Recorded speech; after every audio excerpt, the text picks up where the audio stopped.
Hello everyone, Monty here, and today we're going to talk about mindful eating. So I touched a little about this, about having a conversation with yourself before you eat.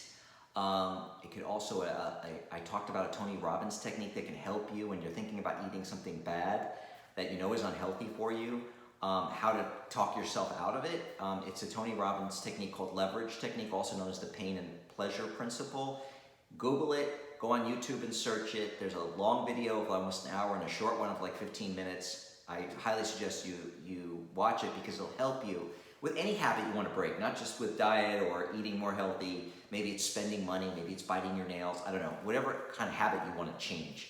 But it goes a little deeper when you talk about mindful eating. You know, this whole concept of mindfulness, has its roots in the Buddhist religion, and it's all about really thinking about what you're doing before you do it, right? And really thinking of it and the consequences. And, again, this can help you with weight loss, it can help you with eating healthier, it can help you with finances, all kinds of things, right? This whole process of really thinking about it.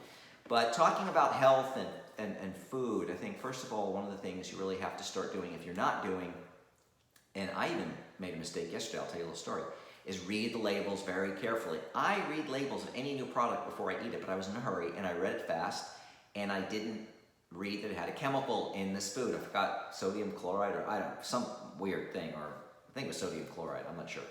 But, and I brought it home and I'm like, oh my God, I'm not gonna eat this now knowing it's got a chemical in it because another competitor's product was all natural. I bought two different flavors, one from one company and one from another company. It was this dal. Indian dal, pre-made in a pouch, and one was all natural and one was all natural but had sodium chloride, so I'm going to either return it or just throw it out, depending on how lazy I am. But so you got to really think before you buy, because if you buy it, what I find is once it's in the house, you're going to eat it. So I try not to I live alone, so it's a lot easier for me. I'll agree upon that, because if you have kids, you don't want to deprive your kids if they want, whatever food. But I also say if you have kids, being a good role model for your kids would be a good thing too. And I also say, if you live with someone who's not eating healthy and doesn't want to, I think you should be able to have this stuff in the house. Like, I bought a lot of food for my guests that came, like white bagels that they like, that I won't eat white flour. And, and even though I used to love those bagels, I can control myself. And I think you shouldn't say, oh, I'm totally not going to keep it in my house. There's two schools of thought. One, I say, I would suggest at first, don't have it in the house. Because you probably will eat it, but I think you should be able to in the future, after you're really on your regime and you're eating healthy as a habit, you should be able to have it in the house forever and never eat it. I know there's stuff I have in the house, chocolate and stuff that I will never eat that I keep for guests, and that used to be my big downfall, chocolate. Rather than throwing it out, I got it as a gift. I'm saving it for when I have company, and you should be able to, especially if you live with someone that's not eating healthy, have the food and it not be a temptation to anymore. But that's all I talked about. How you have to change your taste buds by detoxing and getting off all that bad food for a while, anywhere from 3 weeks to a year, and then your taste buds will change and you won't even enjoy that bad food anymore. But that's a whole other topic. But getting back to mindful eating. So for me, when I eat, and I just fell off the wagon and I gained 15 pounds. I'm down 5 and I have another 10 to lose. But of course, for me, I want to get down to that 8% body fat again. So my goals are pretty aggressive, right? I know they're not like everyone else's. But just that 5 pounds in the week, or 10 days of me eating clean again and getting back to the gym 5-6 days a week, I already see a huge change in my body. I took a spin class today, and I could see the definition coming back in my shoulders and my V in my arm. Some of the veins I can see coming back. I still don't have my abs back because you have to eat really clean to get down to that where you've got like a 6-pack or an 8-pack, where you got to be 20 years old with like an incredible metabolism and you're exercising so much that you can eat whatever you want. That's very few people, by the way. Usually to get down that lean, to have an 8-pack, you have to eat really clean. And you can see that with, if you're not following Anna Rockstar, you need to follow Anna Rockstar on Instagram. She is ripped. She's she's a couple of years younger than me, I think. She's in her early 50s or late 40s, and she's ripped beyond belief. And she has a 6 or an 8-pack, and she eats really clean. You should follow her. She's so inspirational. Also, the power of doing _WW Mindy. She also eats really clean. She's got really good definition too. And you just don't get that ripped unless you eat clean. And that may not be your goal, right? But I got to tell you that when you start thinking about what you're eating, when you eat clean the way we're supposed to really eat, all this processed food is what's killed this country, and that's why 70% of us are overweight or obese.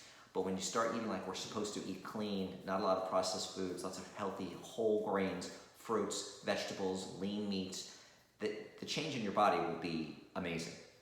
So for me, when I started doing this about 3.5 years ago, and for the last 3 years, I was ripped, 8% body fat. I'm 56 years old. I just, got away from that. I'll be getting back to it and posting pictures soon. I've been another month. I should be back to my 142, 8% body fat now that I'm back on program and I'm eating clean and I'm back in the gym 5-6 days a week.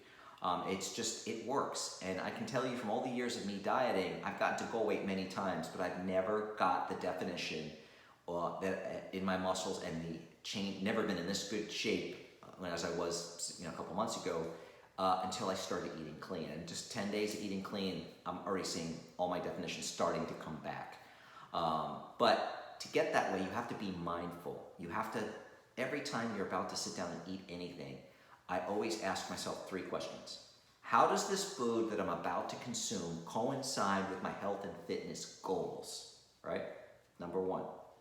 Number 2, what nutrition does this food offer my body? So again, first the goals, is this gonna take me off my path of my goal from me getting to 8%, okay? What nutrition is this to build muscle and to build lean muscle mass that I want to do and get back down to 8%? What nutrition is this food giving me, helping me to get to that state? And is this food going to fight disease or feed disease, right? So a lot of these chemicals and additives and preservatives and artificial sweeteners are known to cause disease. Google it, don't take my word for it, do some research. They say 70% of all disease is food related, diet or lifestyle related, right? So it could be excess drinking, it could be smoking, but a majority of that is diet, okay? A large majority of that is diet.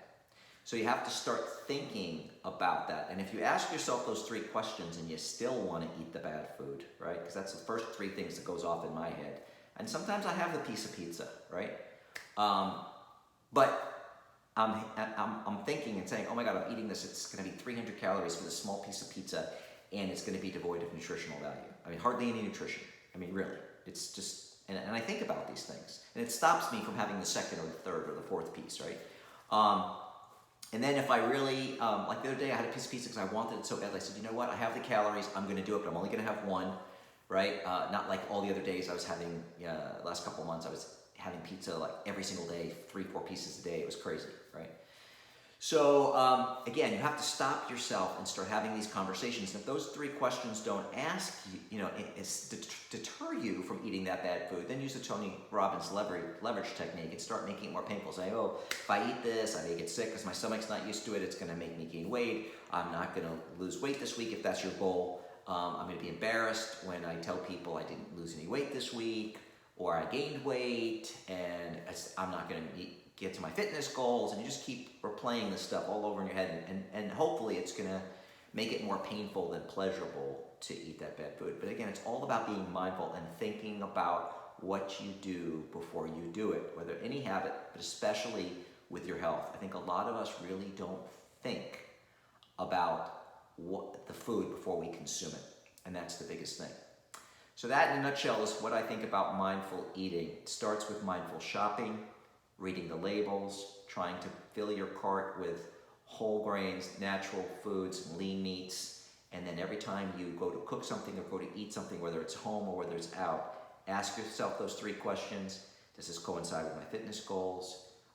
What nutritional value does this food offer me?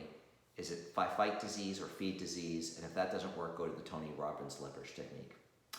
And I think the more you think about what you're eating before you eat it and being more mindful about it, the more successful you'll be on your health and wellness program. Well, we're out of time. I hope you enjoyed this chat, and I'll be talking to you tomorrow.